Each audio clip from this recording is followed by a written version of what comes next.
প্রিয় দর্শক, আপনাদের সবাইকে স্বাগত জানাচ্ছি এনটিভির প্রতিদিনের আয়োজন স্বাস্থ্য প্রতিদিন অনুষ্ঠানে। আপনাদের সঙ্গে আছি আমি ডাক্তার সঞ্জিদা হোসাইন। দর্শক, যে বিষয়টি নিয়ে আজ আমরা আলোচনা করব সেটি হচ্ছে পলিসিস্টিক ওভারি। আর এই বিষয়টি নিয়ে আলোচনার জন্য আমাদের স্টুডিওতে আজ উপস্থিত আছেন একজন বিশেষজ্ঞ চিকিৎসক। চলুন প্রথমেই পরিচিত হই আজকের অতিথির সাথে।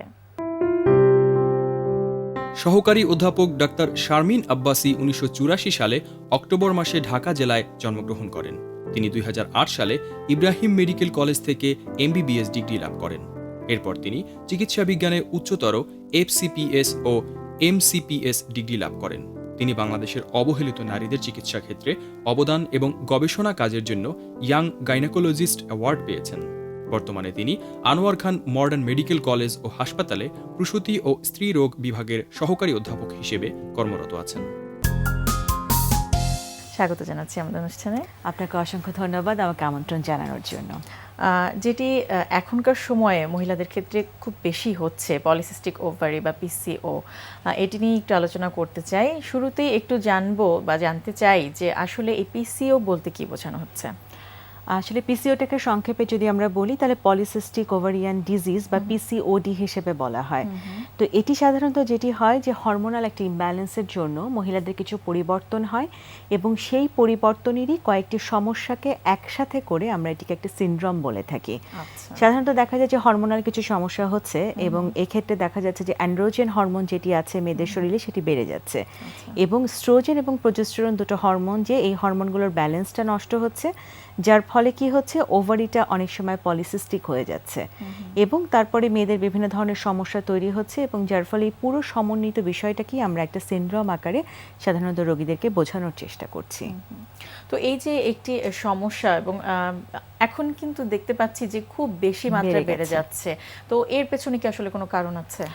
এর পেছনে কারণ বলতে যেটি বুঝি যে আসলে অ্যাজ এ হোল মানুষের লাইফস্টাইলের কিছু পরিবর্তন চলে এসেছে। দেখা যাচ্ছে যে মেয়েদের মধ্যে ওবেসিটির ব্যাপারটা চলে এসেছে বা PCOটা যদি আমরা চিন্তা করি তাহলে কিন্তু আমরা দেখতে পাবো যে রিপ্রোডাক্টিভ এইজ যাদের, অর্থাৎ 18 থেকে 45 বছর মেয়েদের মধ্যে এটা বেশি হচ্ছে এবং এটার হার অনেকটা ধরা যায় যে 20% কাছাকাছি এবং এটি শুরু হচ্ছে 2% থেকে 20% কাছাকাছি।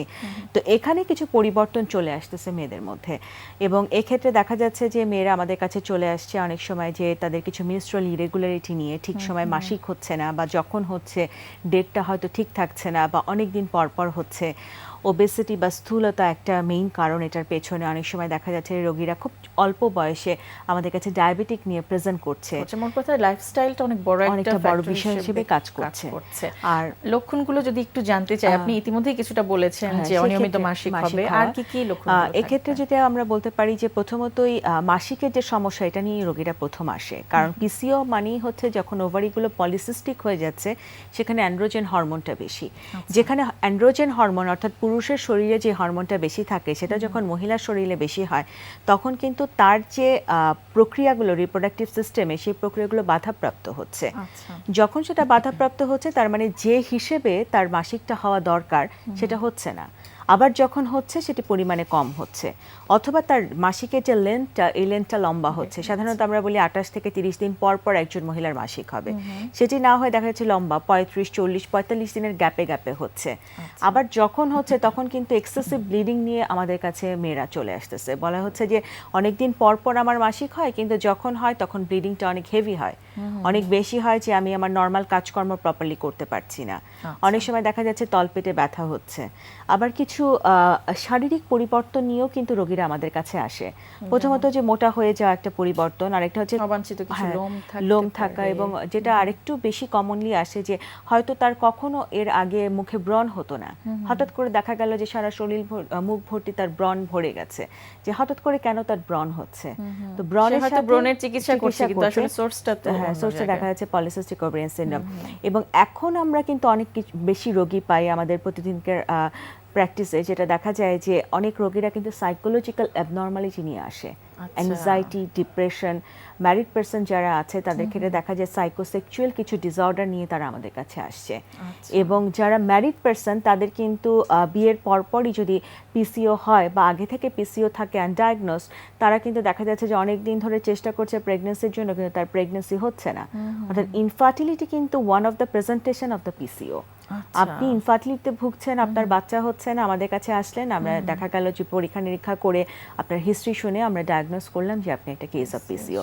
তার মানে পিসিও একটা মাল্টি প্রেজেন্টেশন নিয়ে আসে। কমপ্লিকেশন গুলো পিসিওর কারণে হয়ে থাকে। পিসিওর কারণে হয়, কমপ্লিকেশন নিয়ে কোনো রোগী আসতে পারে, বা পিসিওর যে টিপিক্যাল ক্রাইটেরিয়াগুলো আছে, যে সিমটমগুলো আছে, সেগুলো নিয়েও কোনো রোগী আমাদের কাছে আসতে পারে। আচ্ছা, তাহলে আপনাদের কাছে এসে সাধারণত যারা এই যে কমন ক্রাইটেরিয়াগুলোর কথা বলছিলেন, তাদের ভাষায় তারা কি সমস্যাগুলোর কথা আপনাদের কাছে বলে? তারা ওই যে আমি যেটা বললাম, মিনস্ট্রুয়াল অ্যাবনর্মালিটির কথা বলে, বা অনেকদিন ধরে প্রেগন্যান্সির চেষ্টা করছে, হচ্ছে না, স্কিনের চেঞ্জের কথা বলে, যে মেয়েটা হয়তো ফর্সা ছিল হঠাৎ করে মনে হচ্ছে যে সে একটু কালো হয়ে যাচ্ছে, স্কিনের বিভিন্ন ভাঁজগুলো যেগুলো থাকে, আপনার গলার ভাঁজ, ঘাড়ের ভাঁজ, হাতের ভাঁজ, এই জায়গাগুলো মনে হচ্ছে তার হঠাৎ করে একটু বেশি কালো হয়ে গেছে। ব্রণের কথা আমি বললাম, অবাঞ্ছিত লোম নিয়ে আসে অনেকের মনে হচ্ছে যে ব্রেস্ট সাইজটা যেটা ছিল হঠাৎ করে ব্রেস্টের সাইজটা একটু কমে যাচ্ছে। সো এই সিমটমগুলো তাদের ভাষায় তারা নিয়ে আসে, আমরা তাদেরকে অ্যানালাইসিস করি, আসার পরে আমরা অ্যাজ এ হোল তাকে এক্সামিনেশন করার চেষ্টা করি। আমরা তো অবশ্যই দেই, তার আগে তার ওয়েটটা আমরা দেখে নেই, তার বিএমআইটা কি অ্যাডজাস্ট করে কিনা, তার বডি ওয়েটের সাথে কি অবস্থা সেটা আমরা অ্যানালাইসিস করি। এবং সবকিছু দেখার পরে কিছু ইনভেস্টিগেশন তো অবশ্যই থাকে, যেটা আমি বলছিলাম যে অ্যান্ড্রোজেন হরমোনটা যেহেতু বেড়ে যায়, অতএব ওই হরমোনটা আমরা অ্যানালাইসিস করে দেখে নিই যে ফ্রি টেস্টোস্টেরন বেড়ে যাচ্ছে কিনা, অথবা ডিহাইড্রো টেস্টোস্টেরনের কি অবস্থা। অনেক সময় দেখা যাচ্ছে স্ট্রোজেন প্রজেস্টেরন করতে হচ্ছে। আর এক্ষেত্রে অনেক রোগীরাই কিন্তু ইম্পেয়ার্ড গ্লুকোজ টলারেন্স, অর্থাৎ তাদের ডায়াবেটিসের কাছাকাছি, ডায়াবেটিসের দ্বার প্রান্তে, বা কারো ডায়াবেটিস হয়ে গেছে এমন একটা অবস্থায় থাকে। তো সেই ক্ষেত্রে ব্লাড সুগার অ্যানালাইসিস করাটা আমাদের জন্য খুব ইম্পর্টেন্ট হয়ে দাঁড়ায়। And last of all ultrasonography. Ultrasonography যদি তারা ম্যারিড হয় সেক্ষেত্রে আমরা ট্রান্সভাজাইনাল ওয়েতে করি, আর আনম্যারিড মেয়েদের ক্ষেত্রে আমরা অ্যাবডোমিনালি আলট্রাসোনো করে আমরা দেখে নিই যে তার কি অবস্থা সিস। সাধারণত দেখা যায় যে ওভারিগুলো জুড়ে 10টা 20টা বা তার উপরে অনেক সময় সিস থাকছে, এবং এগুলোর একটি ইন্ডিভিজুয়াল প্যাটার্ন থাকে যেটা দেখে ইউজুয়ালি আলট্রাসোনোলজিস্ট বলে দিচ্ছেন যে সে আসলেই পলিসিস্টিক ওভারিতে ভুগছে, এবং তখন আমাদেরকে হরমোন এবং তার হিস্ট্রি এই সব রেজাল্টগুলো মিলে একটা কোরিলেট করে আমাকে ডায়াগনোসিসে পৌঁছাতে হয়, এবং তার উপর ভিত্তি করে ট্রিটমেন্ট আপনারা দেন। ট্রিটমেন্টে যেহেতু চলে আসলাম, ট্রিটমেন্ট নিয়ে একটু জানতে চাইবো যে যখন কনফার্ম হয়ে যান যে আসলে সে এই পিসিওডিতে ভুগছে, তখন তার প্ল্যান অফ ট্রিটমেন্ট কি হয় আপনার কোন ক্ষেত্রে? প্ল্যান অফ ট্রিটমেন্ট যেটা থাকে, এটা তার বয়স, তার ফার্টিলিটির কি অবস্থা, সে ম্যারিড আনম্যারিড সবগুলো বিষয়ের উপর নির্ভর করে। তবে যেটি হচ্ছে যে এখানে দুটো ভাগে আমরা ভাগ করে ফেলি। একটা হচ্ছে তার জেনারেল ট্রিটমেন্ট, অর্থাৎ লাইফস্টাইল মডিফিকেশন, জীবনকে বদলাতে হবে, জীবনের অভ্যাসগুলোকে বদলাতে হবে। আরেকটি অংশ থাকে যে আমরা ওষুধ দিয়ে ট্রিটমেন্ট করছি। জীবনকে যেটা বদলাতে হবে সেটা হচ্ছে তার ওয়েট যদি বেশি থাকে, ওভারওয়েট থাকলে ওয়েটটাকে কমায় নিয়ে আসতে হবে। কিভাবে কমাবে? তার লাইফস্টাইল মডিফিকেশন, সে হাঁটবে, তার ডায়েটারি কিছু চেঞ্জ সে করবে, দরকার হলে জিমে যাবে, ব্যায়াম করবে, এক্সারসাইজ করবে, এভাবে করে বডি ওয়েটটাকে অপটিমাম করতে হবে। আরেকটি বিষয় যেটি থাকছে এখানে, সেক্ষেত্রে সেটা হচ্ছে যে তার যদি স্মোকিংয়ের হ্যাবিট থাকে, অনেকে থাকতেই পারে এটা, সেটাকে সে কমিয়ে নিয়ে আসবে। দেখা গেল যে কোলেস্টেরল জাতীয় খাবার সে বেশি খাচ্ছিল, সেগুলোকে কমায় নিয়ে এসে একটু ভেজিটেবল বেশি খেতে হবে। টক দইটা খাবে, আপনার অ্যান্টিঅক্সিডেন্ট ভিটামিন ই আছে, সি আছে যে খাবারগুলোতে, সেই খাবারগুলো সে বেশি খাবে। এখানে লাইফস্টাইলের উপর আপনার একটা আপনি যদি শুধু পিসিওকে বলেন যে আমি আজকে তোমাকে ওষুধ দিয়ে দিলাম, কালকে থেকে ওষুধ খাও, তুমি ঠিক হয়ে যাবে, সে কখনো হবে না। আপনাকে দুটো ট্রিটমেন্ট একসাথে আগাতে হবে। লাইফস্টাইল মডিফিকেশনটা যেমন ইম্পর্টেন্ট, সাথে ড্রাগস দিয়ে ট্রিটমেন্ট করাটাও। এবং এক্ষেত্রে যেটি হচ্ছে যে অনেক সময় দেখা যায় যে তার হাইপার অ্যান্ড্রোজেন অ্যাকনি থাকতে পারে, ব্রণ থাকতে পারে, সেই চিকিৎসাগুলো আমরা সাথে সাথে বলে দিচ্ছি বা করার কথা বলছি। এবং পিসিওটা যখন কন্ট্রোলে আসবে, আপনি কিন্তু জিনিসগুলো ঠিক হয়ে যাওয়ার সম্ভাবনা থাকে। আচ্ছা, আর ওষুধের কথা যেটি বলছিলাম, যে ওষুধের ক্ষেত্রে সাধারণত দেখা যায় যে যারা প্রেগন্যান্সি চাচ্ছে না এই মুহূর্তে, তাদের ক্ষেত্রে হয়তো ওরাল কন্ট্রাসেপটিভ পিল দিয়ে আমরা চিকিৎসা করতে পারি।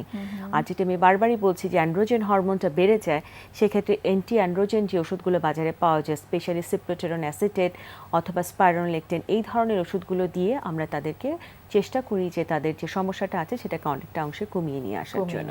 এবং আমি একটু জানতে চাচ্ছিলাম, আপনি যেটি বলছিলেন সাধারণত 18 থেকে শুরু হতে পারে, ঝুঁকি বেশি থাকে ওই সময়টাতে, ওই মানে বয়ঃসন্ধিকালীন বা সবে মাত্র শুরু হচ্ছে একটি মেয়ের এই সময়টাতে যখন এই জাতীয় একটা সমস্যা হয়, তখন কিন্তু তার মধ্যে একটা মানসিক অশান্তি বা তার যে ফ্যামিলির লোকজন আছে তাদের মধ্যে কিন্তু একটা অস্বস্তি কাজ করে। ওদের প্রতি আপনাদের কাউন্সেলিংটা কি হয়, কিভাবে তাদের আশ্বস্ত করেন? যেহেতু ইয়াং এজে আছে, অনেকের দেখা যায় যে মেনস্ট্রুয়েশন শুরু হলো, একটা দুইটা মেনস্ট্রুয়েশন হলো, থার্ড মেনস্ট্রুয়েশন বন্ধ, তখন কিন্তু সবচেয়ে বেশি অ্যাংজাইটিটা চলে আসে মায়েদের মধ্যে। এবং তারাও মনে করে যে মেনস্ট্রুয়েশন তো মাসে মাসে হওয়ার কথা, এটা কেন বন্ধ হয়ে গেল? অথবা দেখা যাচ্ছে যখন হচ্ছে সিভিয়ার ব্লিডিং নিয়ে রোগীরা আমাদের কাছে প্রেজেন্ট করছে, তো ওদের কাউন্সিলিং কিন্তু একটু সেন্সিটিভ হয়, ওদেরকে একটু বোঝাতে হয়, এক্সপ্লেন করতে হয়, অনেক সময় পিক্টোরিয়াল ছবি দেখে আমাদেরকে বোঝাতে হয় যে আসলে এটা একটা পরিবর্তন হরমোনাল ঘটিত, এবং যদি এটাকে আমরা ওষুধ এবং লাইফস্টাইলের মাধ্যমে চেঞ্জ করার চেষ্টা করি, এটা কিন্তু চেঞ্জ করা সম্ভব। আর সবচেয়ে বড় ব্যাপার কি যে এই পেশেন্টগুলোর কিন্তু অন্যান্য কোনো অর্গানিক প্রবলেম আছে কিনা এগুলো একটু আমাদের দেখে নিতে হয়, স্পেশালি কার্ডিয়াক কোনো রিস্ক তার আছে কিনা, এবং লিপিড। দেখা যায় এদের অনেকের কিন্তু ডিঅ্যারেঞ্জমেন্ট থাকে লিপিডে, দেখা যায় যে কোলেস্টেরলটা অনেক বেশি অথবা চর্বির অন্য কোনো উপাদান অনেক বেড়ে গেছে, সেক্ষেত্রে দেখা যায় যে সাথে সাথে কিন্তু আপনাকে অন্য ট্রিটমেন্টও দিতে হচ্ছে। এবং ডায়াবেটিস এটা অবশ্যই মাথায় রাখতে হবে, যদি সেটা থাকে তাহলে মেটফর্মিন জাতীয় যে ওষুধগুলো আছে সেগুলো দিয়ে তাকে চিকিৎসা করতে হবে। আচ্ছা, একদম শেষ পর্যায়ে ছোট করে একটু জানতে চাইবো যে প্রতিরোধের কোনো বিষয় কি এর মধ্যে আছে কি না, যে আসলে কি প্রতিরোধটা প্রতিরোধযোগ্য আসলে কিনা? একেবারে যদি বলি যে হ্যাঁ অ্যাবসোলিউটলি প্রতিরোধ বা প্রিভেনশন করা যায়, আসলে সেটা সম্ভব না, তবে নিজেকে তৈরি রাখা, ফিট রাখা, এটা আপনাকে প্রতিরোধ করতে পারে। কিভাবে? আপনি যদি আপনার বডি ওয়েটটাকে ঠিকভাবে রাখেন, সেটিকে প্রতিরোধ করতে পারে। আপনি যদি অল্প কোনো পরিবর্তনই আপনি ধরে ফেলতে পারেন যে হ্যাঁ আপনার মধ্যে কোনো পরিবর্তন আসছে, তাহলে কিন্তু অনেক আর্লি স্টেজেই আমরা জিনিসটাকে বুঝে নিয়ে সেভাবে আগাতে পারি ট্রিটমেন্টের দিকে। সচেতনতা আরেকটি থাকতে হবে হচ্ছে যে শুরু থেকেই। একটু সচেতন থাকতে হবে, যার মা এবং বোন যাদের এই ধরনের হিস্ট্রি আছে যে আমারও হয়তো এরকম হতে পারে। আচ্ছা, So এই তারা কিছুটা correlationটা- ঝুঁকির মধ্যে হ্যাঁ, হয়তো কিছুটা থাকবেন। ঝুঁকির মধ্যে আচ্ছা, থাকছেন। চমৎকার বলেছেন, অনেক অনেক ধন্যবাদ আপনাকে। আপনাকে অসংখ্য ধন্যবাদ। প্রিয় দর্শক, আমরা শুনছিলাম পলিসিস্টিক ওভারি, এই বিষয়টি নিয়ে বেশ কিছু গুরুত্বপূর্ণ তথ্য এবং বেশ কিছু পরামর্শ জানলাম আজকের অতিথির কাছ থেকে। আশা করছি উপকারে আসবে আপনাদের। দর্শক, স্বাস্থ্য প্রতিদিন সম্পর্কে যদি আপনার কিছু জানার থাকে কিংবা কোনো পরামর্শ যদি আমাদের দেবার থাকে, জানাতে পারেন এই ঠিকানায়। প্রযোজক স্বাস্থ্য প্রতিদিন, এনটিভি, বিএসসি ভবন, 7তলা, 102 কাজী নজরুল ইসলাম এভিনিউ, কারওয়ান বাজার, ঢাকা 1215। ফ্যাক্স 914338 থেকে 7 পর্যন্ত, অথবা ইমেল করুন স্বাস্থ্যপ্রতিদিন@ntvpd.com এই ঠিকানায়। দর্শক, স্বাস্থ্য প্রতিদিনের আগামী পর্বে আপনাদের জন্য যা থাকছে। থাইরয়েড আসলে একটা অন্তঃক্ষরা গ্রন্থি, সবার থাকে, এটা নর্মাল মানুষের চলাফেরার জন্য থাইরয়েড গ্রন্থি থাকা খুবই জরুরি। এ থেকে যে হরমোন তৈরি হয় এটার নাম থাইরক্সিন। থাইরক্সিন প্রত্যেক মানুষের শরীরে নর্মালি থাকবে একটা নির্দিষ্ট পরিমাণে, এর কম অথবা বেশি হলে, বাড়তে হলে এটাকে থাইরয়েড জনিত অসুখ আমরা বলি। কারো কারো গলার সামনে ফোলা থাকতে পারে, গয়টার অথবা গলগণ্ড বলে, কিন্তু সবারই কিন্তু এই ফোলা থাকবে না। ফোলা ছাড়াও থাইরয়েডের অসুখ হতে পারে।